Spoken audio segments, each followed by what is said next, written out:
Primeiramente, quero expressar minha gratidão a Deus, que nos dá a graça e o privilégio de estar na primeira vez nesta cidade e nesta congregação com os irmãos,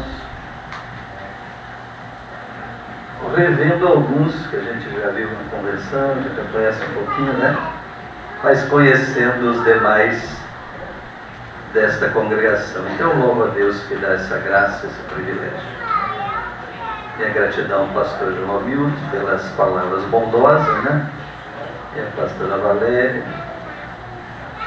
família, né? Eles estão hospedando a gente muito bem lá. Eu acho que eu já vou deixar reservado minha suíte lá para quando eu passar para essas regiões chegar lá. Graças a Deus. Eu que os acompanho com ele. Está aqui com o pastor Jacó, que ele só conhecia nas convenções, conhecer a tua cidade aqui, né? Graças a Deus, eu fico feliz. Deus abençoe vocês. Parabéns ao trabalho aqui, a diretoria empossada. Que Deus os abençoe grandemente. Prezem sempre pelo reino de Deus. Amém. Trago a palavra, um abraço ao nosso pastor presidente, pastor Isaac, presidente da Convenção do Estado, e é um dos lemas, o reino de Deus, unicamente, é um só. O Ministério de Madureira é um só, no Brasil e no mundo. Uma diretoria única no país, uma diretoria única, uma convenção única em cada estado. E Ministério de Madureira tem por quase todos os continentes, por exemplo, desse planeta, certo? Tem toda a nossa América do Sul, América do Norte, tem na Ásia, tem na Europa, tem na África, tem Ministério de Madureira em diversos, inúmeros países, nem sei dizer qual. E o lema de Madureira é unidade, hierarquia e disciplina, certo? É um ministério único, ordeiro e pacífico, que preza pelo reino de Deus. Então nunca esqueça, e o reino é um só. Façamos tudo para a glória de Deus, como diz a palavra do Senhor. Amém?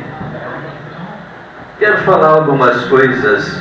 Temos uma concorrência aqui hoje, um pouco de barulho na frente aí, mas eu creio que não vai atrapalhar aqui dentro de vocês me ouvir com atenção uma palavra de Deus, certo?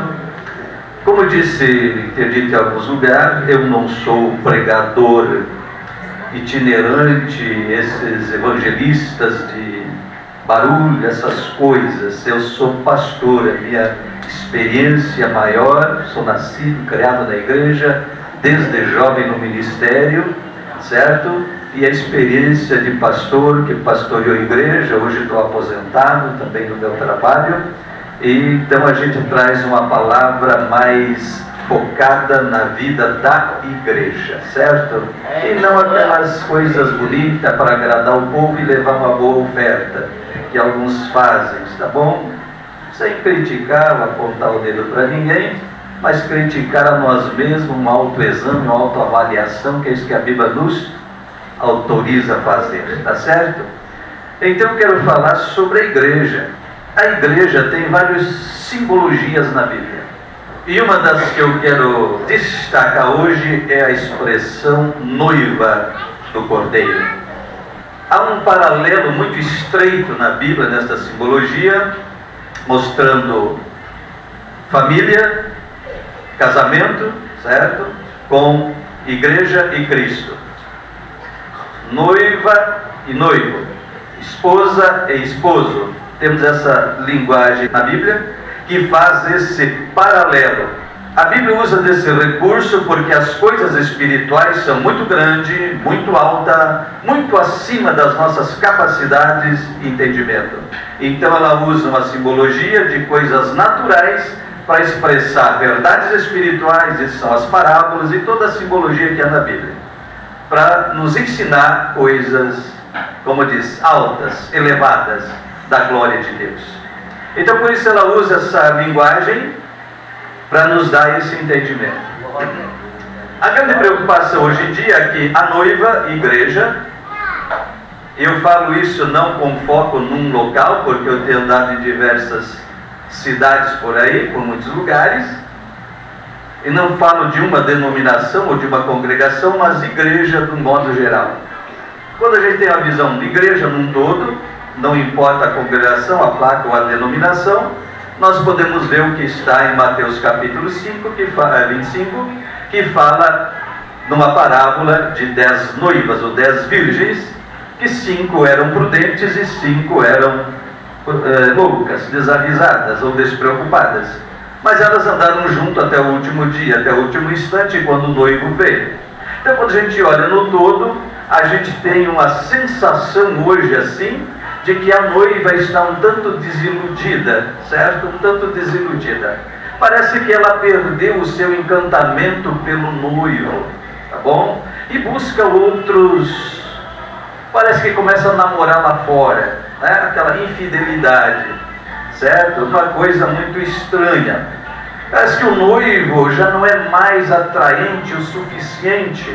Então a gente tem que inventar algumas novidades, algumas coisas, algumas criatividades na igreja para chamar a atenção. Parece que a pessoa do noivo já não é o suficiente. A gente precisa de outras coisas atraentes na igreja. Alguns pintam a igreja de preto, botam luzes, fazem show de fumaça, umas músicas bem estridentes, badalada para sacudir com a cabeça e com o noivo, inventam slogans, frases e coisas, né? E tudo assim, né? O nome de uma pessoa famosa, de um cantor famoso, de um pregador famoso. Então eu agradeço os irmãos que fizeram um bannerzinho ali, botaram ali, pastor Alberto, eu ia escrever embaixo assim, grande coisa, né?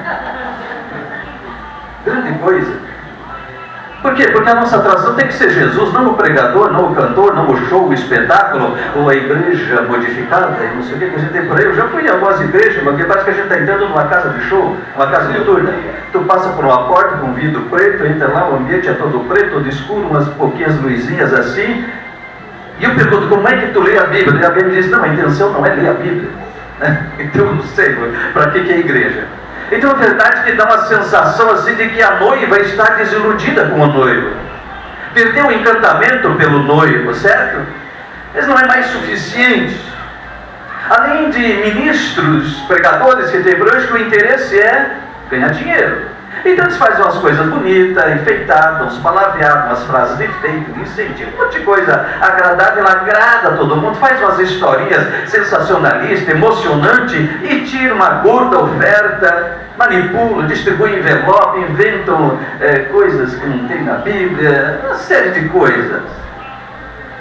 Então parece que a noiva está um tanto enganada, um tanto desiludida com as coisas, e tem que arrumar umas artimanhas para tentar trazer a atenção dela de volta. Me faz lembrar do profeta Oséias, né? Que ele casou-se, o Senhor disse para ele, vai lá e casa com uma mulher prostituta, uma mulher adúltera, e ele trouxe. Aí pouco a mulher voltou à vida velha, e o Senhor disse, vai lá e resgata ela. Ele foi lá e comprou, pagou e resgatou de volta. Aquilo estava relatando, em primeiro ponto, a infidelidade de Israel com o Senhor. Mas dá para fazer isso um paralelo da infidelidade de certa parte, vamos dizer assim, né? Vamos generalizar. Porque eu disse, tem a parábola das 10 virgens, 5 prudentes, 5 loucos. Então vamos ver que essa passagem desse profeta também faz esse paralelo da igreja, daquela parte, vamos dizer, da igreja que não é fiel o bastante, que não acha suficiente o bastante o noivo e que dá um pulinho da cerca lá por lá de fora, buscar algumas emoções diferentes. Quando não se traz para dentro da igreja umas emoções diferentes, que parece que não é mais o suficiente.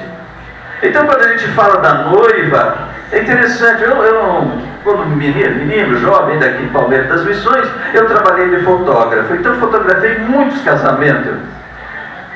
E é interessante que a grande expectativa sempre é a noiva. O noivo está lá no altar, esperando a noiva, e olha, só teve uma vez que eu vi uma noivinha meia feinha, certo? Meia tortinha, meia esquisitinha, tá? Mas ela estava bem arrumadinha. Então, apesar de todos os defeitos dela, ela estava bem arrumadinha. Certo? Bem arrumadinha. Mas, no modo geral, a noiva é linda, é bonita. está arrumada, né, de todo, mas nem sempre foi assim. Então, se nós olhar para a palavra, por exemplo, de onde ela foi tirada? E eu quero que você comece a pensar um pouquinho, você é igreja, não pense só individual, mas como igreja. Olha para a sua vida e vê que você faz parte de um corpo maior, como ministrei lá. Igreja, corpo de Cristo, certo? Você faz parte, mas olhe para a sua vida. De onde foi que você tirou? Então, para Israel, tem uma palavra em Deuteronômio 32, em verso 10, que ele disse assim: achou na terra do deserto, num ermo solitário, cheio de uivos, trouxe ao redor, instruiu, guardou como a menina dos seus olhos. Se você olhar a sua vida antes de Cristo, era mais ou menos isso aí, uma vida de deserto, de sofrimento, de ais ou uivos, como diz aqui, de lamentos, certo? E o Senhor te cercou ao redor, te tirou de lá e te instruiu. O problema é que muita gente hoje não quer instrução de Deus, quer show, quer espetáculo, quer emoção, mas não quer instrução. E aqui diz: o Senhor te cercou, te tirou de lá desse deserto e te instruiu. E cuidou, protegeu você como quem protege a menina do olho. Aleluia. Ah, mas essa palavra é para Israel. Como eu disse, tudo que está na Bíblia, já diz a própria Bíblia, para nosso ensino está escrito. Então nós temos uma rica simbologia na história de Israel que aponta para a realidade da igreja hoje. Então dá para fazer esse paralelo sim, interpretar e aplicar dessa forma. A palavra que foi dita a Israel tem o mesmo sentido para nós como igreja. De onde foi que o Senhor nos arrancou? E Pedro já disse: com alto preço ele pagou, preço de sangue, não foi prata nem ouro.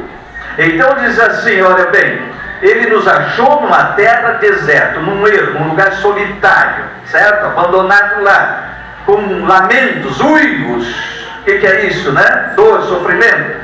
E ele trouxe, cercou ao redor e trouxe, arrancou de lá. Fala quando ele saiu do Egito e o Senhor cuidou deles pelo deserto, instruiu, guardou como a menina dos olhos.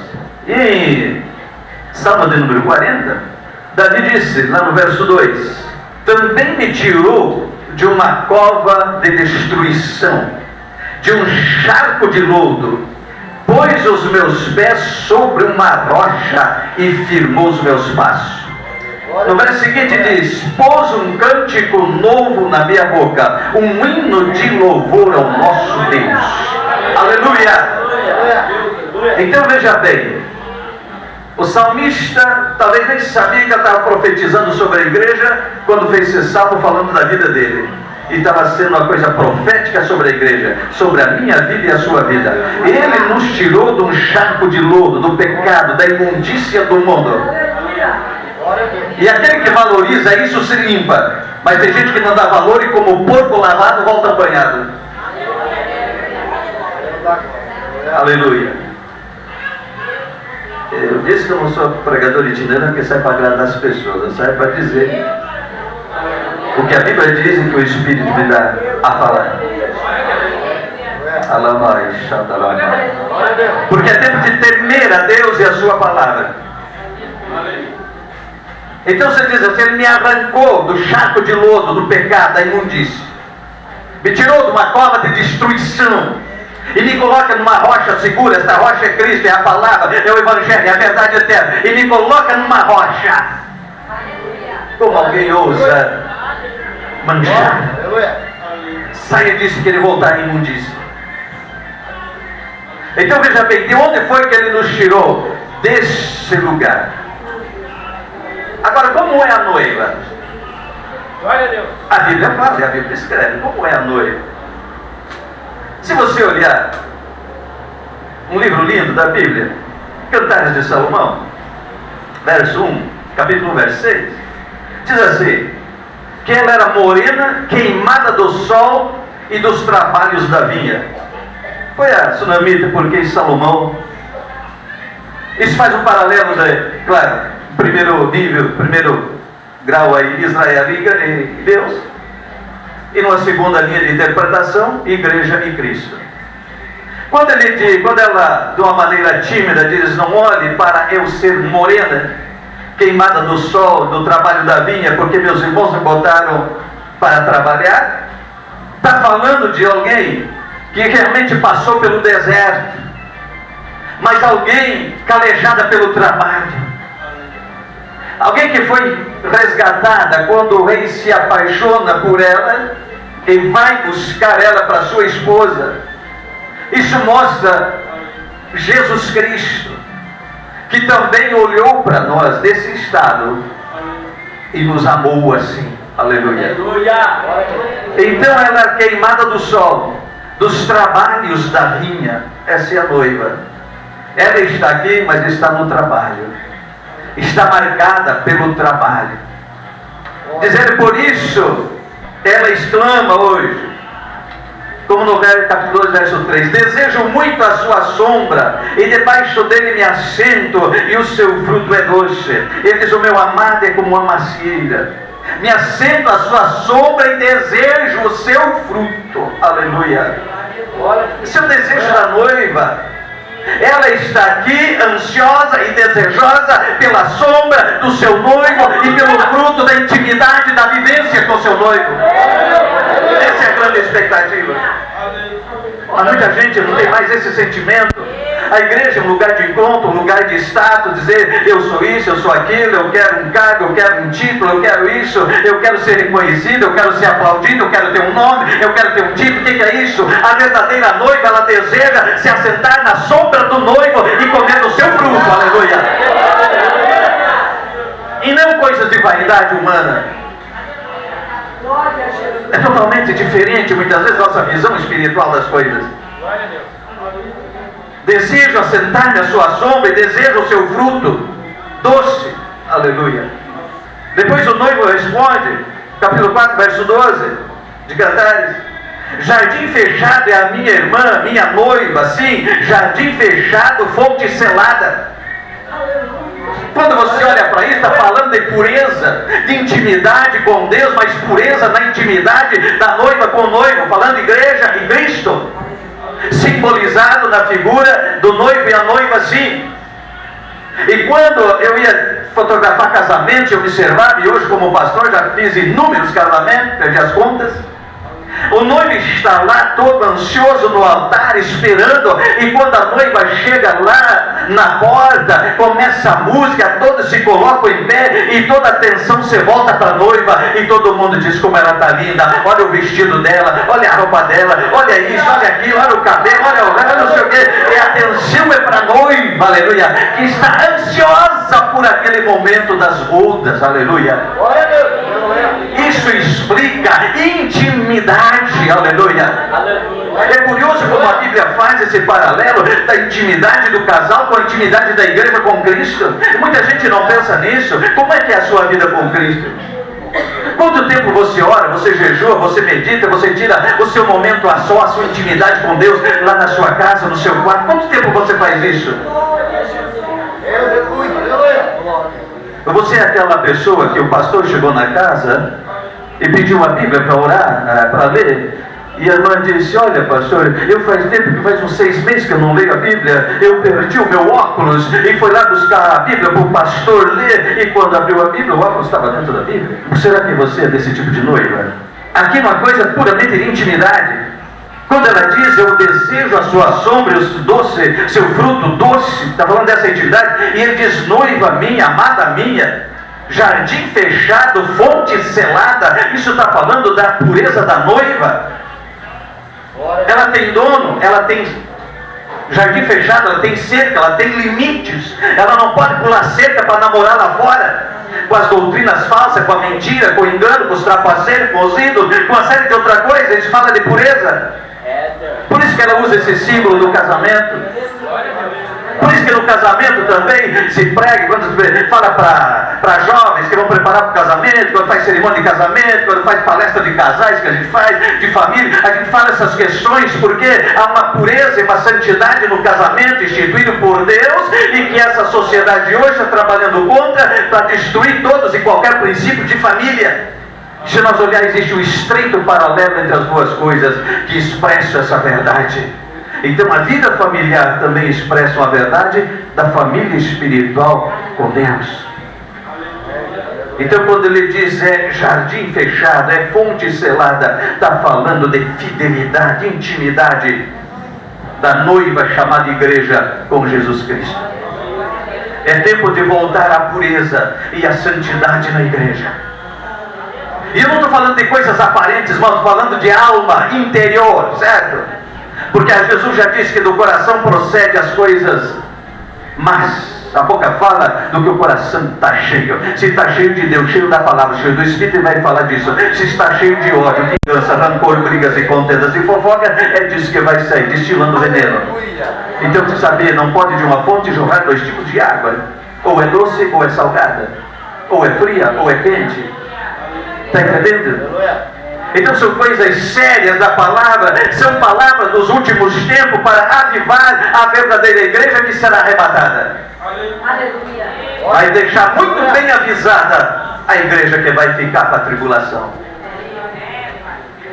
Porque na parábola do trigo e do joio também, elas vão estar juntas até o último dia. Aí ninguém vai ter desculpa e dizer, mas eu ia numa igreja e nunca ninguém me avisou. Porque vai ter muita gente assim, que está em certas igrejas por aí que não recebe um aviso como esse, tá bom? Então glorifica a Deus porque Deus te ama. Se Ele me dá uma palavra dessa para trazer, a Bíblia mesmo diz que o pai corrige a quem Ele toma por filho. E se a pessoa não está sofrendo correção, então não é filho, é bastardo. E se hoje Deus nos dá uma palavra de correção, porque Ele está te tratando como filho, sinta-se amado e querido e desejado do Pai. Aleluia. Aleluia. Eu algumas vezes nas minhas lutas pessoais, queixei, lamentei, até que o Espírito Santo começou a me consolar e me confortar, e dizendo, o Pai está te tratando assim porque tu é filho. Aí comecei a entender essa palavra, comecei a entender com mais profundidade essa palavra. Se Ele não tivesse te corrigindo, era bastardo e não filho. Quando isso me clareou, quando o Espírito Santo me iluminou nesta palavra, eu parei de reclamar. Glória a Deus. E comecei a dizer, obrigado pelo açoite, Senhor. Obrigado pela correção. Aleluia, obrigado, Pai. Está doendo, mas obrigado, Senhor. Estou vendo que o Senhor me trata como filho. Aleluia. Entenda isso. Então muitas vezes as lutas, não é que Deus te abandonou. Pelo contrário, está te corrigindo para trazer mais perto dele. Intimidade é a palavra de hoje. Não esquece disso, intimidade. Como é a noiva. E aonde a noiva está hoje? Profeticamente. Onde ela está hoje? Usando essa figura que eu estou falando, existe o chamado dia da noiva. Sim ou não? Ela vai para o salão de beleza e passa o dia no salão de beleza.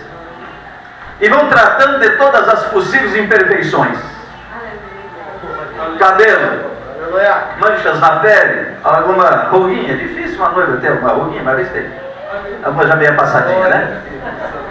Então vai lá tratar uma maquiagemzinha, uma porcelana, e vai arrumando tudo, trata cabelo, arruma veste, arruma calçado, passa um banho de banheira lá com aromas e um monte de coisa, para deixar tudo perfumado, né? De alto a baixo. Então daquela maravilha. O dia da noiva, por que tudo isso? Para o momento das bodas, da intimidade.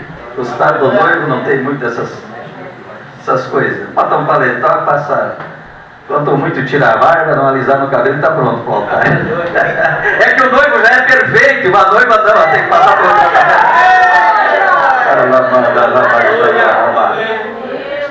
Nada é por acaso. Então nessa figura eu diria assim, a noiva, a igreja, está não no salão de beleza, mas na clínica de tratamento. Sabe por quê? Porque ela não vai ser tratada só na aparência, ela vai passar por uma cirurgia. Antes do arrebatamento. Que cirurgia é essa, pastor? Está ficando doido? Não, irmão. Ezequiel, Jeremias, melhor dizendo, Jeremias 36. Então, verso 25. Então espargirei água pura sobre vós. A água para dar banho, lá vai, entendeu? Paralelo aí. Ficareis purificados de todas as vossas imundícias, dos vossos ídolos, e purificarei. E dar-vos-ei um coração novo. Aqui é a cirurgia, né? Porém dentro de vós o meu espírito. Aleluia. Um espírito novo. Glória a Deus. Aleluia.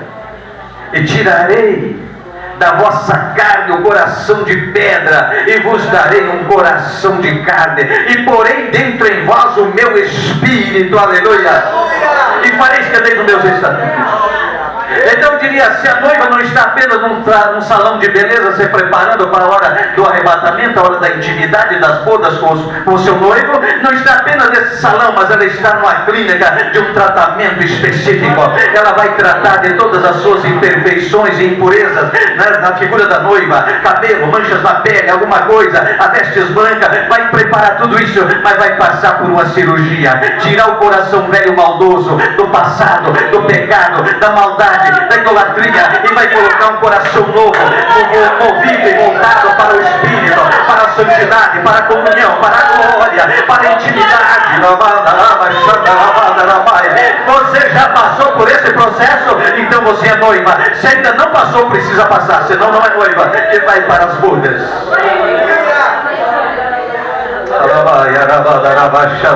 Aleluia.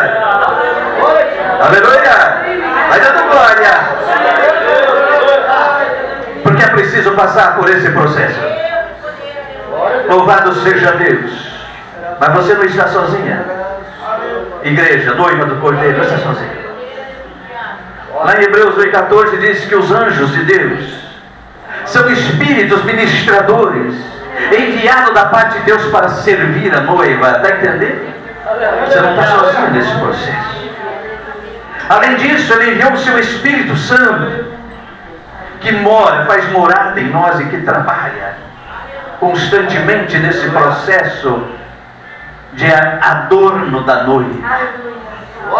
Para quê? Para que quando ela chegar lá, ela vai ser recebida pela corte celestial, pelos anjos, semelhante ao casamento que hoje se faz aí, estão tentando acabar, mas graças a Deus a igreja ainda está preservando essa verdade, de que a noiva vai entrando, o noivo está no altar, a pureza desse fato, e toda a igreja está em pé, aguardando a entrada da noiva. Assim será recebida no céu, os anjos do Senhor, os seres celestiais, todos estão na expectativa, aguardando a noiva, e eles vão dizer: ela é linda, ela é linda, ela é linda, ela é santa, ela é pura, ela está de vestes brancas, olha o vestido, olha o véu, olha a pureza, olha a santidade, foi lavada, branqueada no sangue do Cordeiro, foi purificada, foi santificada, foi remida em alto preço.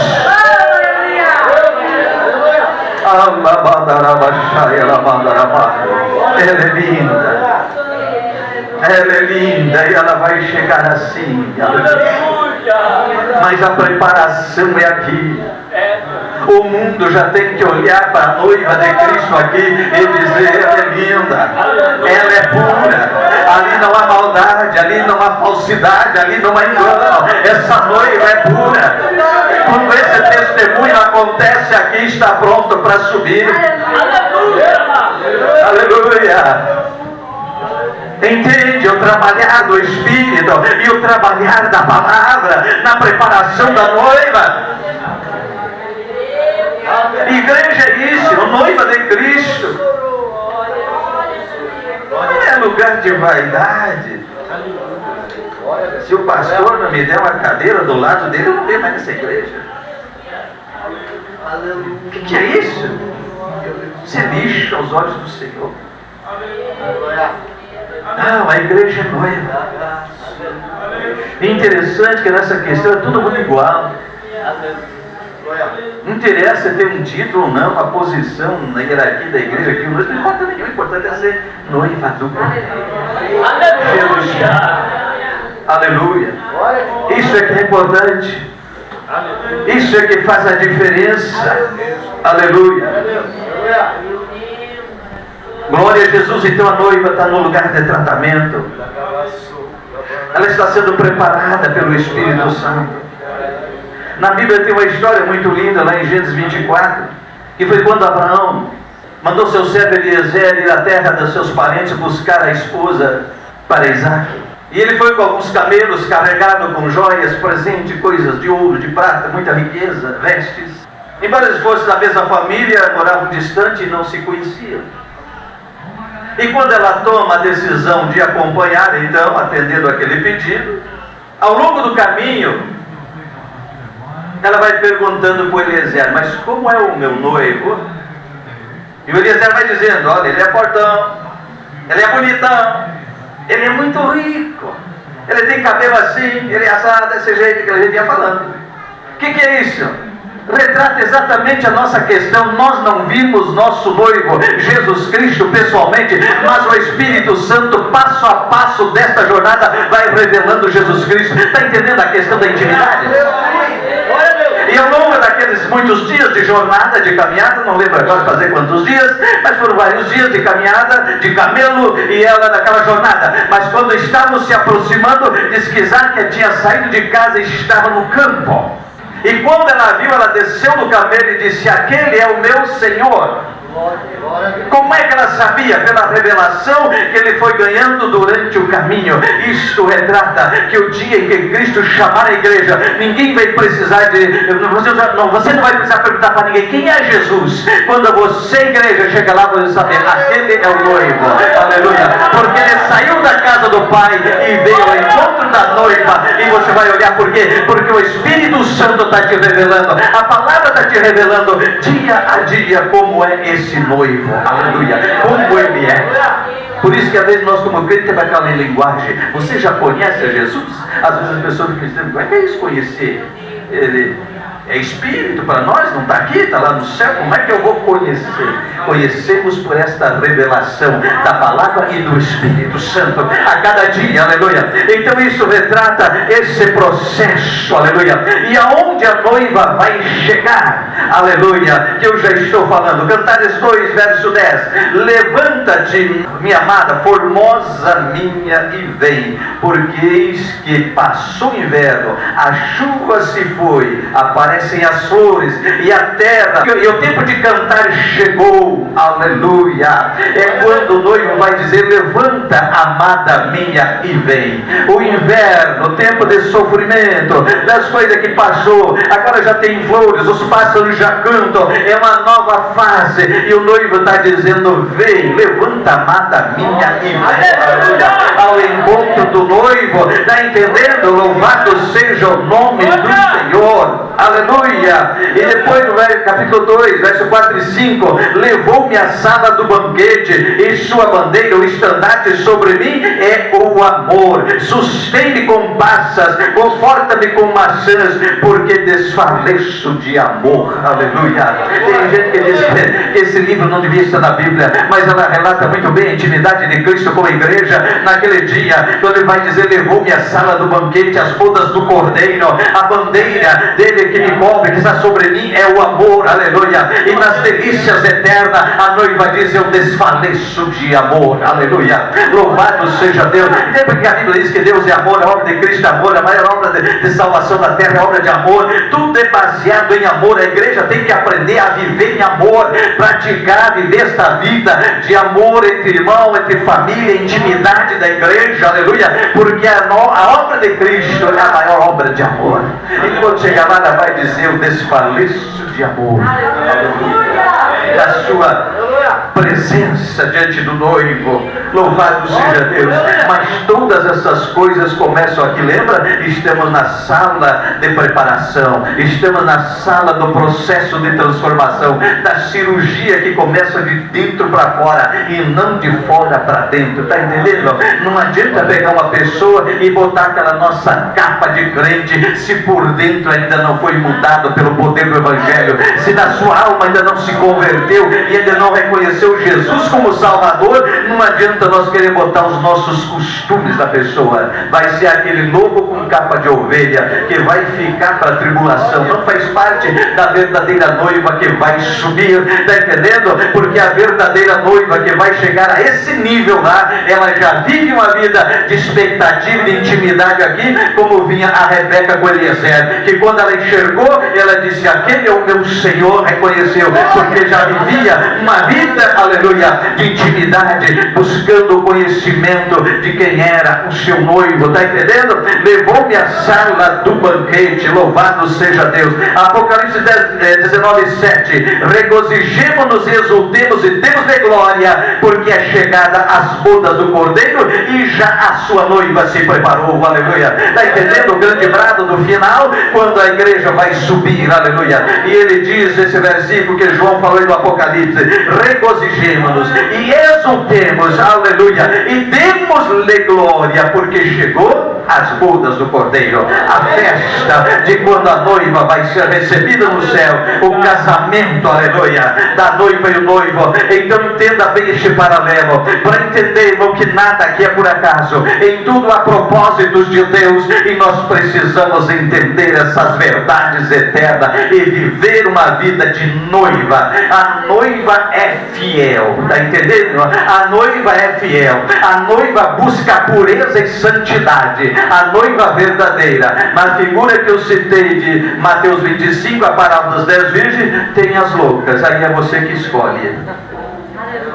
A palavra é direta, clara e simples. Aí é você que escolhe de que grupo você quer fazer parte.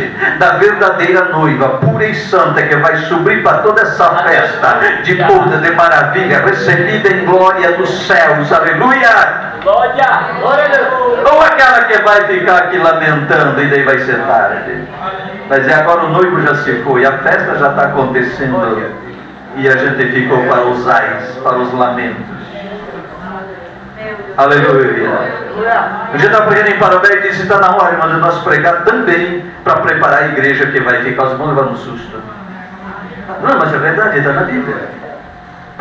Parábola do joio, 10 virgens, não sei o que é isso? É uma igreja que vai ficar. Apocalipse, igreja de Filadélfia, igreja de Laodiceia, uma que vai, outra que fica, uma que é viva, quente, é fervorosa no espírito, missionária, e uma que é acomodada nas riquezas, folgada e dizendo: nada deu falta. E o Senhor diz para ela que ela é pobre, cega, miserável, nu, e está se achando. Normalmente é assim, quem está se achando não está com nada. Mas é aquele que se humilha e se quebranta aos pés do Senhor, que todo dia tem temor, treme diante da palavra de Deus e busca, aleluia, com temor e tremor, cada dia. Essa é a igreja, essa é a verdadeira noiva. É hora de reflexo. Para mim e para você. Não pense que essa palavra também não toca em mim, não fala comigo antes de eu vir para cá. Aleluia. A hora do exame. Vamos ficar em pé? O Espírito Santo não foi embora.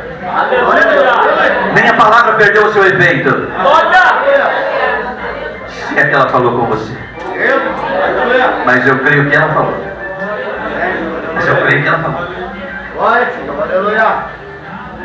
E agora eu te pergunto: qual é a sua decisão? Aleluia.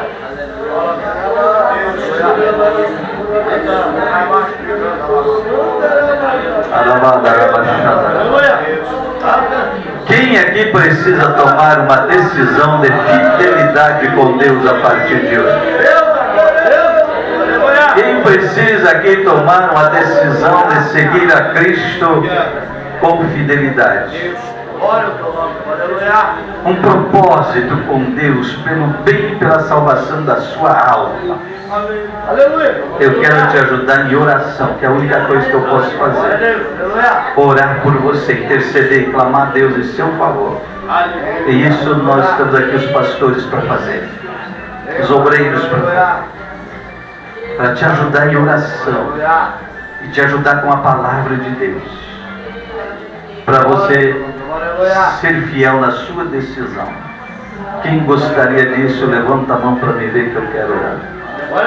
Glória, glória, glória e honra ao nome do Senhor. Quem mais? Aleluia. Quem mais? Silva. 2 ou 3 pessoas. Valeu todo o trabalho. Está uma semana aqui de Parobec. Isso não é nada. O que valeu é o sacrifício de Jesus na cruz por você. Isso é que tem valor. E você ame isto e seja fiel a Ele, porque Ele deu o sangue dele por você. Fique aqui à frente para nós orar.